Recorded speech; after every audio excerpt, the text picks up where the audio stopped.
잠언 7장 29절에 이런 말씀이 있습니다. 내가 깨달은 것은 오직 이것이라.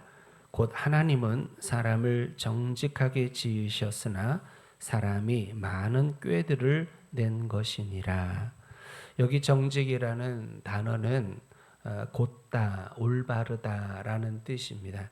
즉 하나님은 창세기 1장에 보니 천지 만물을 창조하시고 보시기에 좋았더라 이렇게 말씀하시죠. 그리고 인간을 창조한 시점에 들어서는 심히 보시기에 심히 좋았더라 이렇게 말씀했어요. 그러니까 하나님이 인간을 창조하신 첫 인간은 하나님이 보시기에 너무나 좋은 정직한 올바른 고든 죄를 좋아하지 아니하는 오히려 죄를 거스를 수 있는 그러한 인물로 존재로 하나님이 만드셨어요. 그런데 그 사람이 아담 이후로 죄를 범하게 되죠. 그리고 그래서 그러한 사람들에 대한 말씀이 뭐냐면 그들이 많은 꾀들을 냈다 하는 거예요. 여기 꾀라는 말은 계략, 계책이라는 뜻이죠. 이 말은 정직하다라는 말에 반대되는 얘기입니다. 다시 말해서 그들은 꾀를 내요. 그리고 획책을 하는데 하나님의 마음에 들지 않는 것을, 의롭지 못한 일을 계속 꾸며내고 계속 생각해내는 존재라는 것입니다. 고린도전서 10장에 보면 이스라엘 조상들이 행했던 악한 일들 몇 가지를 언급을 하면서 그 결과를 본보기로 삼으라라고 말씀을 하세요. 여기서 고린도서 10장에서 말하는 그들이라고 칭하는 그들은 누군가 1절부터 살펴보면요. 그들은 구름과 바다에서 세례를 받았다라고 말씀을 해요. 그리고 이어서 말씀하기를 그들은 신령한 음식을 마시고 먹고 또 신령한 음료를 마셨다.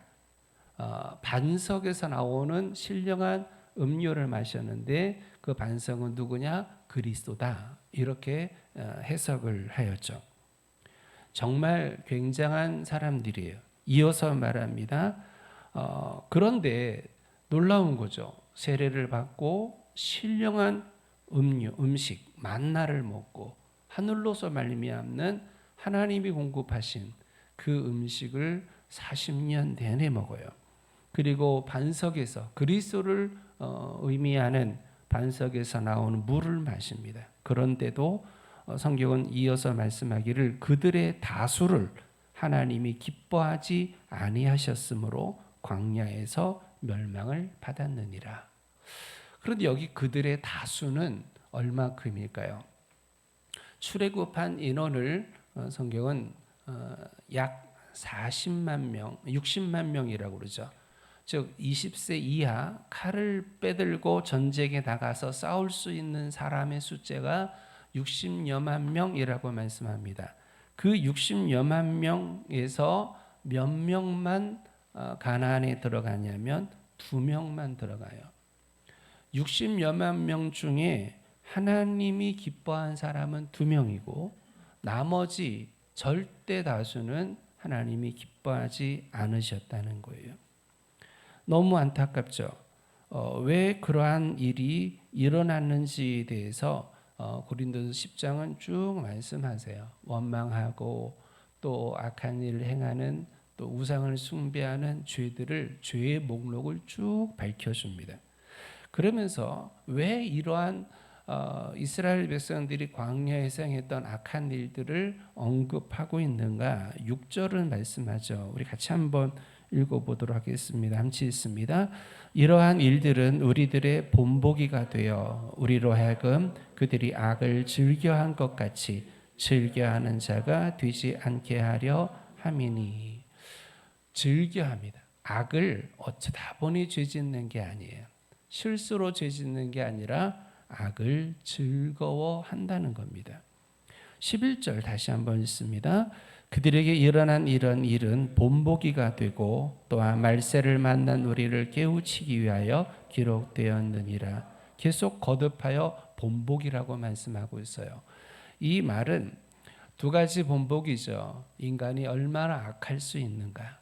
그런데 그 악한 인간의 비율이 우리가 비율로 따지는 게 좀 어려운 일이긴 하지만 무려 60여만 명 중에 2명을 제외한 모든 이들이 하나님이 기뻐하지 않는 잠언 7장의 말씀을 따르면 많은 꾀를 내는 정직하지 않은 하나님의 뜻을 따르지 아니하는 삶을 살다가 멸망을 당한 것이 본복이라는 거예요.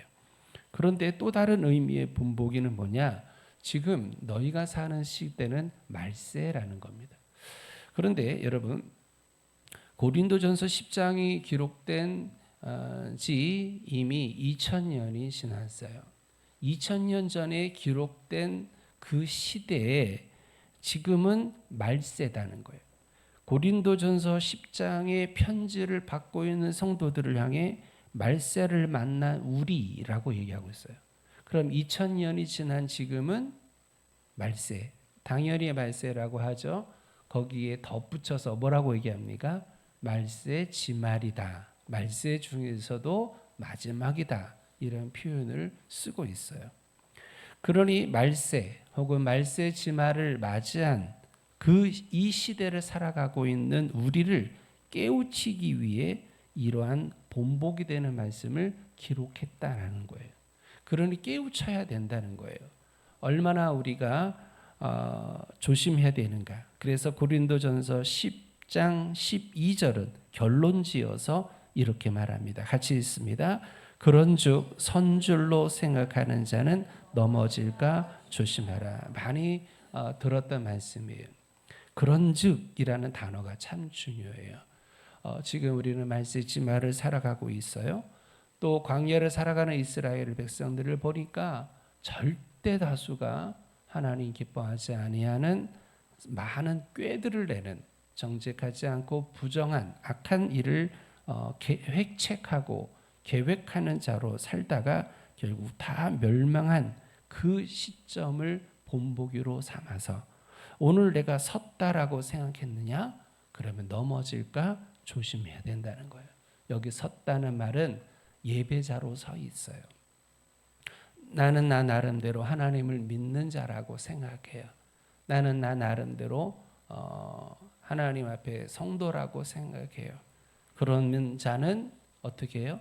넘어질까 조심하라. 조심하라 라고 말씀합니다.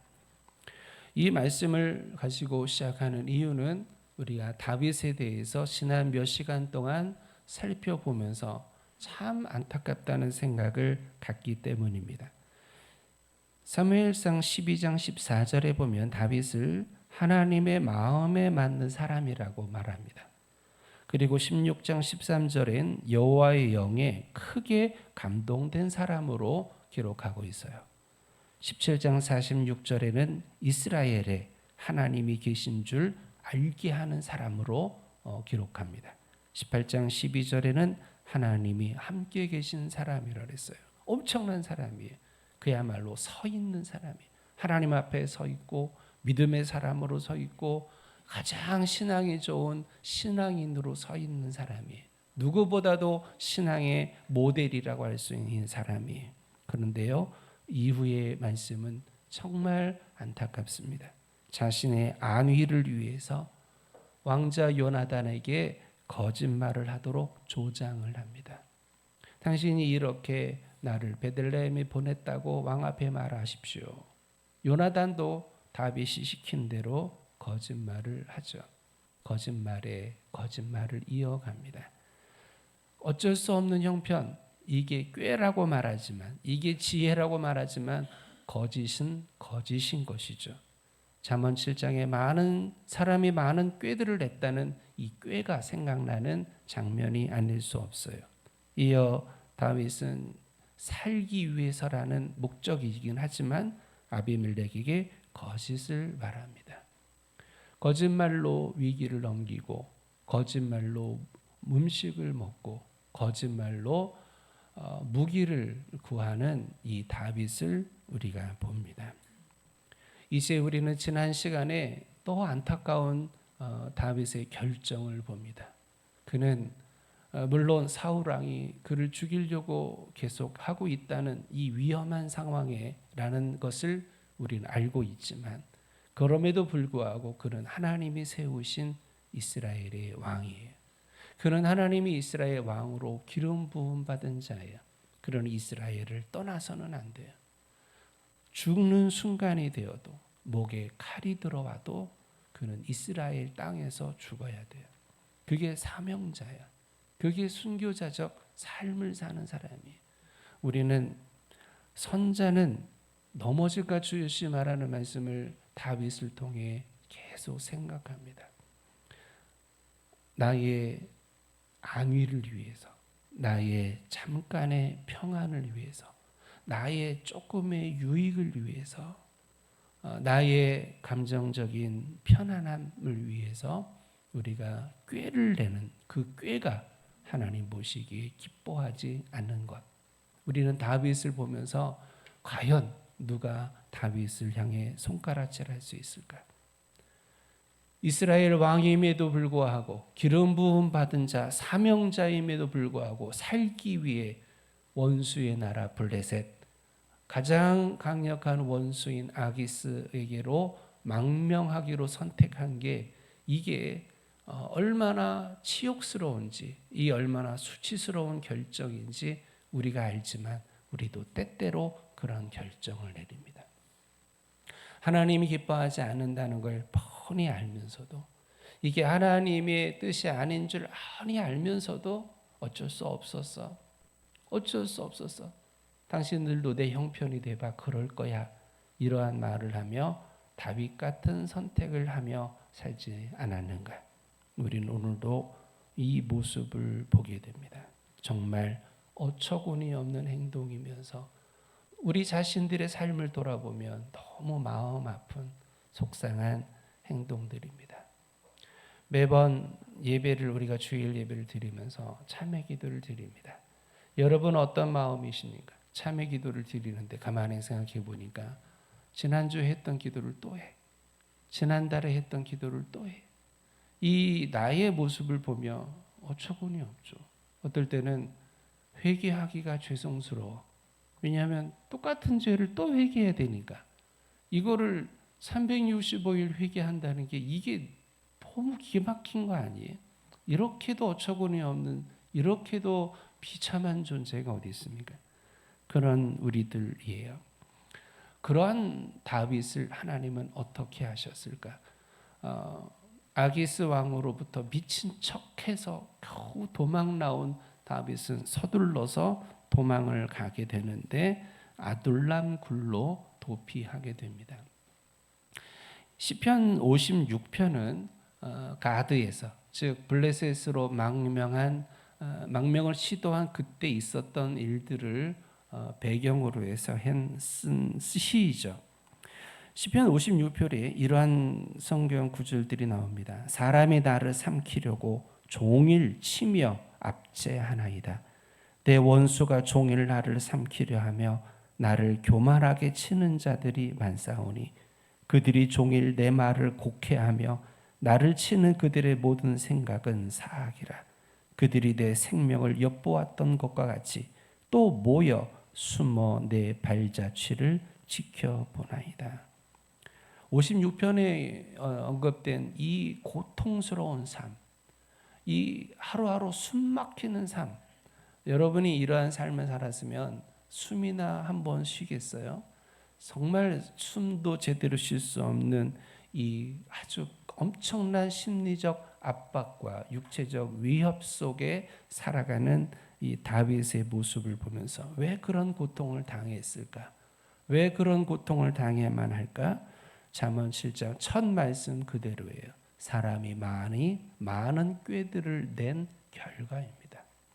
잘 살려고, 편안하려고, 유익을 얻으려고 좀 마음을 좀 풀어보려고 했던 그 꾀들이 결국 나를 그렇게 고통스럽게 만들었다는 거예요. 이것이 우리에게 본보기가 되어야 돼요. 우리는 지난 한 주간을 돌아보면서 여러분은 어떻습니까? 여러분들 어떤 꾀들을 내셨습니까? 그 계획이라는 게 하나님을 기쁘시게, 하나님을 영화롭게, 어떻게 하면 하나님 교회를 세울까? 어떻게 하면 한 영혼들을 구원할 수 있을까? 어떻게 하면 하나님의 교회가 더 멋져질까? 어떻게 하면 내 영혼이 잘 될 수 있을까? 어떻게 하면 내 영적 성장을 이룰까? 어떻게 하면 우리 셀이 더 잘 모여서 하나님 앞에 영광 될까? 그러한 꾀, 그러한 계획을 세우면 얼마나 좋겠어요. 그런데 과연 여러분이 한 주 동안 생각해낸 꾀들은 뭐였을까? 우리는 그 모습들을 보면서 가드에서의 그 다윗의 고통의 원인들, 이유가 우리는 오늘도 다시 한번 찾아보고 또 그러한 것들이 본보기가 되어서 우리들에게 똑같은 고통으로 다가오지 말아야 되는 것이죠. 정말 그러면 하나님은 가드에서의 다윗을 버리신 걸까? 다윗이 가드에서 당했던 그 고통과 고난은 과연 고통으로 끝나는 것일까? 이어서 가드에서 도망 나와 아둘람 굴에 있을 때 시는 그 다음 시편인 57편에 이어지고 있어요. 56편이 가드에서의 상황을 적은 거라면 57편은 이 아둘람 굴에 있을 때 적었던 시죠. 아둘람 굴 생각해 보세요. 굴입니다. 아무도 살지 않은 황무지예요. 거기에 혼자 굴에서 도망 나와 삽니다. 외로움에 지치고 피곤하고 죽을 뻔한 그러한 위기 상황을 막 모면한, 옆에 아무도 없는, 먹을 것도 마실 것도 그 어느 것도 대책이 없는, 정말 내일의 소망도 아무것도 없는 인생의 가장 바닥이 아둘람 굴에서의 시간이었어요. 여러분의 인생을 돌아보세요. 혹시 아둘람 굴의 삶이 나의 삶의 모습이 아니었나라는 그런 날들이 혹시 있었는지 모르겠어요. 있었을 수도 있었을 겁니다. 생각하기도 싫은, 기억나고도 싶지 않는, 너무 괴로운, 너무 외로운, 너무 척박한, 너무 비참한, 아무런 소망이 없는, 아무런 희망도 없는 그러한 삶의 모습들을 우리는 기억할 것입니다. 우리 전도사님 간증을 제가 수요일에 들으면서 참 개인적으로 미안하고 또 안타까운 마음을 품었어요. 그 어린 시절의 삶이 그에게는 아둘람 굴이었을 거예요. 어두운, 소망 없는, 비전 없는, 그야말로 막 살고 싶은, 죽고 싶은, 여러분도 그러한 삶들이 아마도 있었을 것입니다. 그런데 여러분, 시편 57편을 읽어보면 아둘람 굴에서의 다윗은 원망하고 좌절하고 낙심하고 투덜대고 죽고 싶다, 난 더 이상 살고 싶지 않다, 이렇게 살지 않아요. 하나님께서 나를 가드에서 도망 나오게 하시고 하나님께서 나를 이 아둘람 굴에서 홀로 외롭게 깜깜함 속에 살아가게 하신 이유를 찾아보는 거예요. 그 아둘람 굴에서 신앙의 사람이 아니라면, 하나님이 함께하지 않는 사람이라면 아마 굴에 머리를 쳐박고 죽었을 거예요. 아마 너무너무 답답하고 힘들고 어려워서 미쳐버렸을 거예요. 그런데 하나님이 함께 하셨어요. 하나님이 도와주셨어요. 하나님이 그 마음을 붙들어 주셨어요. 하나님의 영이 그와 함께 계셨어요. 그랬더니 그가 시편 57편에 고백을 합니다. 우리 1절 고백을 함께 읽도록 하겠습니다. 함께 읽습니다. 날개 그늘 아래에서 내 영혼이 주께로 피하되 주의 날개 그늘 아래에서 이 재앙들이 지나가기까지 피하리다. 아멘. 지금 뭐 피하고 말고가 아니야. 이거는 피할 수준이 아니에요. 이거 그냥 죽을 수준이에요. 욥기를 읽어보면 그 믿음의 사람, 그 신앙의 사람, 그 하나님을 철저히 사랑하는 사람, 하나님이 그렇게 믿어줬던 욥도요. 너무너무 괴로우니까 정말 독한 말들을 쏟아냅니다. 내가 태어나는 날 날이 어두웠더라면, 내가 태어나는 날 내 어미가 나를 받지 않았더라면, 이러면서 쭉 얘기하면서 한마디로 내가 태어나지 않았으면, 태어났어도 그냥 죽었으면 이 지금의 고통은 없었을 텐데. 이게 욥의 입에서 나오는 이야기죠. 얼마나 고통스러웠으면 그 신실하고 경건한 사람이 그런 말을 했겠어요. 그런데 그럴 만한 상황 가운데서 욥의 고백이 뭡니까? 내가 하나님이 오늘 나에게 이 고난을 주셨는데, 그러나 이 고난을 내가 잘 견디고 이 고난 속에서 내가 나를 하나님이 주신 은혜 가운데 지켜나갈 때 결국 하나님은 나를 정금 갖게 하실 것입니다. 오늘 이 시점은 나를 단련하시는 시점입니다. 오늘 이 시점은 마치 금인데 금덩어리는 금덩어리인데 불순물하고 막 섞여 있는 그 금덩어리라. 이거는 제값을 받을 수 없어요. 이건 아무것도 아니에요. 이건 보석이 아니야. 그런데 그것을 단련해야 돼. 용광로에 들어가서 뜨거운 불로 다 녹여서 금을 빼내야 단련하고 정련하는 과정을 거쳐 정금이 되어 나오는 이 과정처럼, 이 고난의 시간, 이 아픔의 시간, 이 고통의 시간은 나를 단련하는 시간입니다. 나는 곧 정금같이 되어 나올 것입니다. 이게 욥의 고백이죠. 다윗도 그런 거예요. 오늘 나는 죽을 만큼의 위기요, 죽을 만큼의 심적 육적 압박 속에 있지만 나는 하나님께 피합니다. 이 재앙들이 언제 지나갈지 모르지만 하나님의 날개 그늘 아래 있는 나에게 이 재앙의 날들은 곧 지나갈 것입니다. 그렇게 확신하는 거예요. 많은 사람들이 착각하죠. 이 고통은 끝이 없을 거야. 이 재앙은 끝이 없을 거야.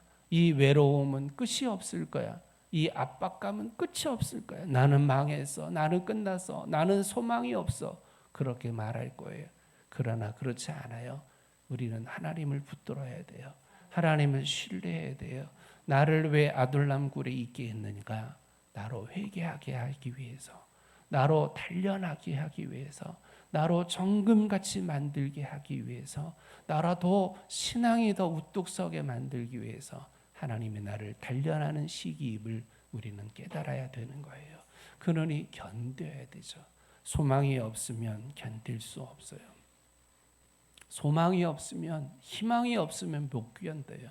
그런데 희망이 있습니다. 이 고통의 시간이 지나, 이 단련의 시간이 지나 하나님은 나를 정금 같게 하실 것이다.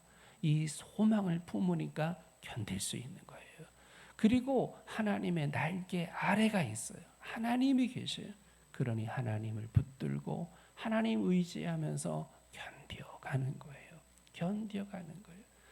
어쩌면 우리는 살기 위해 오늘을 하나님 붙드는 거예요. 여러분, 별거 아닌 것 같지만 예전에 어떤 목사님이 그런 말씀을 하셨어요.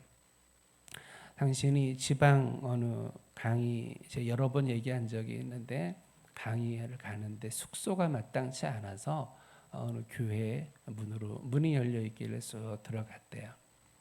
거기서 하는데 얼마나 어두운지, 깜깜함이 빛이 없는 깜깜함보다는 영적인 어두움이 척했는데, 그런데 정말 기도하고 있는데요, 한밤중에 권사님 한 분이 교회 문을 열고 들어오시더래요.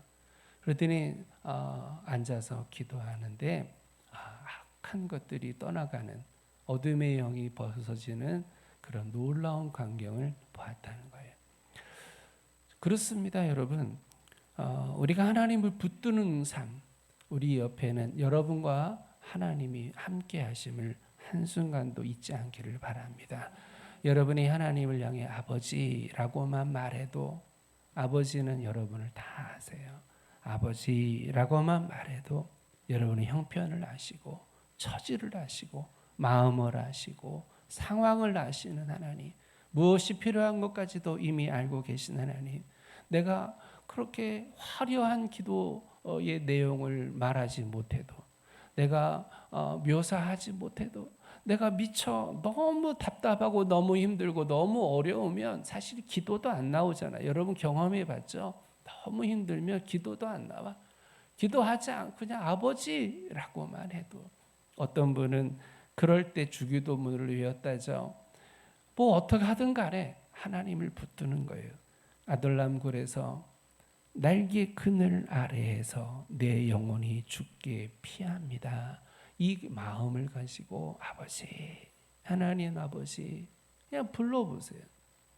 한번 해보세요. 많은 사람들이 안 해보고서 뭐 그럴까? 그러지만 한번 해보세요. 진짜 깜깜한, 인생이 깜깜할 때, 아무도 없을 때, 아무런 소망 없을 때, 그때 하나님 아버지 불러보세요. 그럼 기적이 일어납니다. 어떤 기적이 일어나냐면 눈물이 나는 기적을 경험을 해요. 또 기적이 일어나요. 어둠이 떠나가는 기적을 경험할 거예요. 정말 하나님이 여러분의 아버지 되세요. 전능하신 아버지, 천지 만물을 창조하신 아버지, 그 하나님이 여러분의 아버지이심을 믿고 하나님을 붙드시기를 바라요. 그러한 고백을 하며 7절에 다윗은 이렇게 고백합니다. 함께 읽습니다. 하나님이여, 내 마음이 확장되고 내 마음이 확정되었사오니 내가 노래하고 내가 찬송하리이다. 이제 시의 후반부에 들어와서 하나님께 피합니다. 하나님, 이 재앙을 지나가지 피합니다. 이렇게 계속 고백하다가 그가 나중에 내 마음이 확정됐습니다. 무슨 확정을 하느냐? 하나님을 찬송합니다. 하나님께 감사합니다. 이렇게 그 마음이 더 단단해지는 거예요. 아마도 아둘람 굴에서 그가 욥의 고백처럼 정금으로 만들어져가는 과정인 걸 우리는 이렇게 그 시간을 함축적으로 57편에서 볼 수 있어요. 그래서 그 유명한 고백을 하죠. 8절에 내가 새벽을 깨우리로다. 내가 새벽을 깨우리. 그가 막 누가 새벽 예배하라고, 새벽에 일어나라고 재촉하지 않아도 스스로 작정을 해요. 새벽을 깨우리로다. 왜? 나의 소망은 하나님밖에 없으니까. 나의 희망은 하나님밖에 없으니까.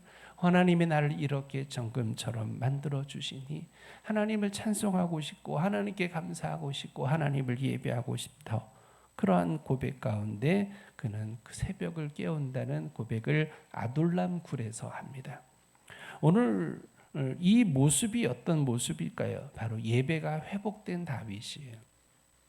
그냥 종교주의자처럼 주일날이니까 예배 드리는, 예배 참석하는 그러한 수준이 아니라 하나님을 예배하는 사람, 하나님을 예배하는 사람.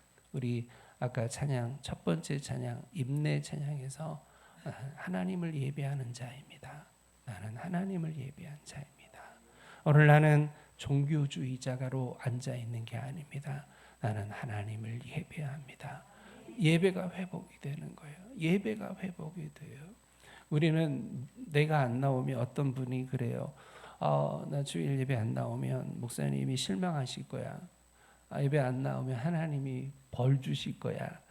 예배 안 나오면 우리 셀 리더들이 왜 안 나왔는지 자꾸 꼬치꼬치 물을 거야. 그래서 아니면 예배 안 나오면 우리 엄마 아빠한테 맞아 죽을 거야. 이러면서 이런 이유로 나왔다면 나오는 것만도 감사해.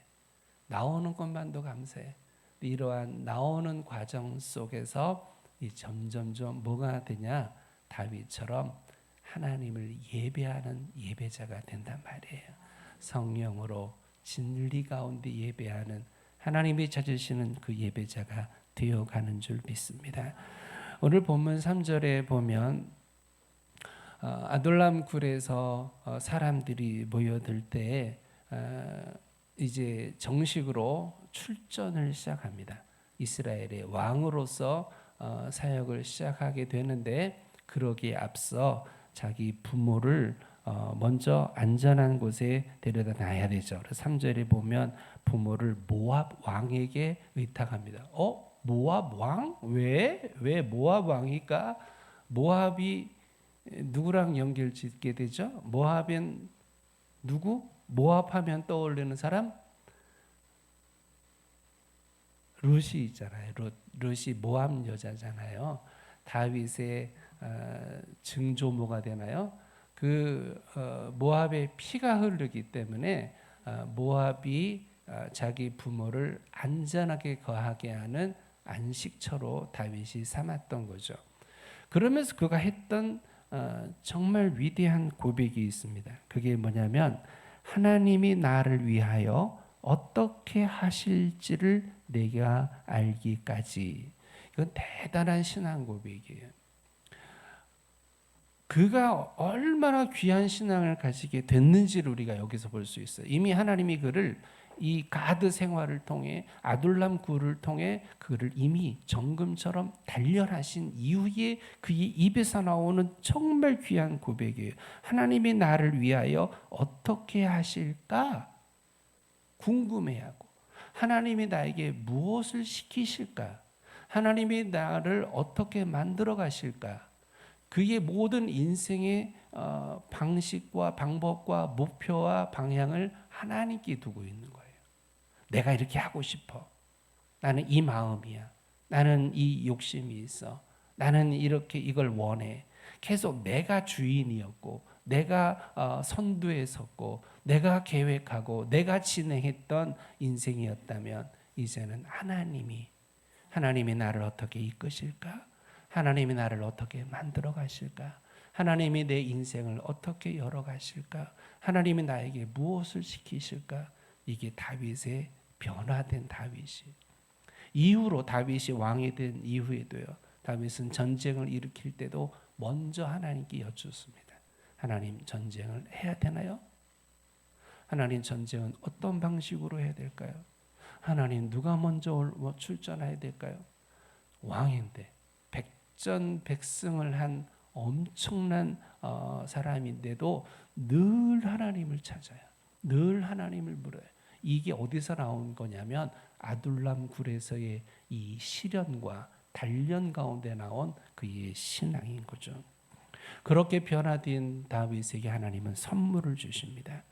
그의 형제와 아버지의 온 집이 아둘람에 거하는 다윗에게 이르렀던 거죠. 그 형은 누굽니까? 다윗이 골리앗과 싸울 때 수치를 주고 모욕을 주었던 엘리압 큰 형이 포함되어 있어요. 다윗을 원망했을 가족들, 그리고 다윗에게 고통을 줬던 가족들, 이제 하나님이 그 가족들의 마음을 녹여주시고 그 가족들과 다윗 가운데 있었던 그 거대한 장벽을 하나님이 부숴주십니다. 우리는 하나님이 주신 첫 번째 선물이 이 장벽이에요. 장벽. 그것도 가족 간에 있는 장벽. 이렇게 무서운 장벽이 어디 있어요? 오늘 현대 사회에서 남편과 아내 사이에 큰 장벽이 있는 사람, 그런 가정 무수기로 많아요. 세상에 사랑해서 결혼을 했는데 사랑하지 않았어도 어쨌든 결혼했는데 그 둘 사이에 장벽이 있어. 대화가 단절되고 웃음이 단절되고 교류가 단절되고 마음이 나눠지지 아니하는 이 무거운 이 높은 장벽. 시도도 해봐요. 노력도 해봐요. 그런데 안 되는 이 무거운 장벽. 부모와 자녀 간에 어떻게 장벽이 있을까? 장벽이 있는 부모 가정 얼마나 많아요. 부모와 자녀 사이에 높은 장벽이 있어서 깨지질 않아요. 형제와 형제 사이의 장벽, 깨지지 않는 그 장벽, 우리는 다윗을 보면 알 수 있어요. 그가 시편에 보면 여러 가지 고백을 하죠. 그런데 그 고백 속에는 부모가 다윗을 얼마나 아프게 했는지에 대한 그 토로하는 장면이 나와요. 즉 다윗의 삶 속에 가장 큰 아픔은 이 장벽이었어요. 가족 간의 장벽. 그런데 무너질 것 같지 않았던 장벽, 허물어지지 않았을 것 같은 그 장벽. 오늘 뭐 간증하는 시간은 아니지만 저도 그렇게 살았던 적이 있었어요. 제 아버지하고 얼마나 무서운 두꺼운 장벽이 있었는지. 그거는요, 여러분 이해가 안 되겠지만 대학원 다닐 때도 그랬어요. 대학원이면 전도사잖아요. 그것도 전임 전도사 시절인데 설교를 하는데 아버지하고는 넘을 수 없는 벽이 있었던 거죠. 뭐 이러다 말할 수 없는 엄청난, 그러니 저도 이게 뭔 말인지 이해가 가요. 그러면 안 되는 줄 아는데도 벽이 있어요. 어떻게 깨뜨리고 싶은데도 깨지지 않은 이 벽, 저도 경험해 봤어요.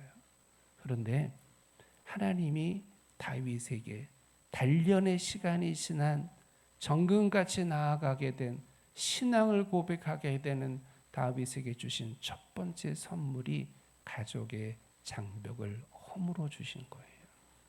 이거는 매우 실제적이고 매우 중요하고 매우 감격스러운 일이 아닐 수 없어요.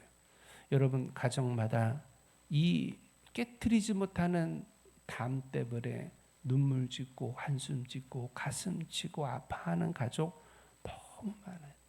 목회하는 30년 내내 이 가정들 너무 많이 봤어요. 그런데요, 좀처럼 해체 방법이 없는데, 그런데 하나님이 한 번에 해결해 주시더라고요. 한 번에. 에서와 야곱의 만남을 기억하시죠?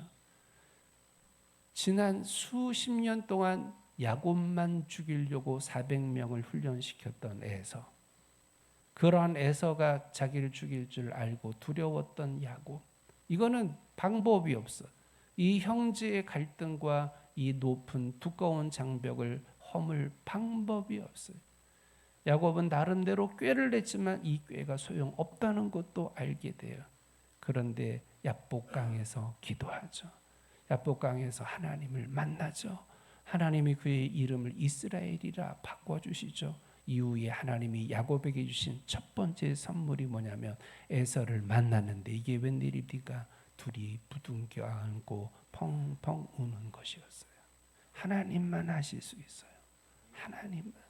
아둘람 굴에서 이후에 그에게 주신 하나님의 선물, 가족과의 뜨거운 기쁨의 상봉. 이건 선물이에요. 두 번째 선물은 앞으로 다윗 왕국을 이끌어갈 위대한 용사들을 붙여주세요. 400명을 보내주세요. 여기 성경에는 뭐 별거 아닌 사람처럼 묘사돼요. 2절에 보니 환난당한 모든 자, 빚진 모든 자, 마음이 원통한 자, 이렇게 묘사하니까 뭐 보잘것없는 사람들로 여겨지지만 아니에요. 성경에 이 400명은요 훗날 이스라엘 군대를 이끄는 용맹한 사람들이 포함되어 있어요. 여기에는 아주 무력이 어마어마한 사람들이 포함되어 있어요. 여기에는 갓 5절에 나오는 선지자, 선지자도 여기에 포함되어 있어요. 정말 하나님이 붙여주신 이 400명은 다윗 왕국을 만드는 아주 든든한 기초 중에 기초고, 이 400명은 다윗이 죽는 날까지 그 곁에서 보필하고 그들을 도왔던 위대한 친구들이기도 하죠.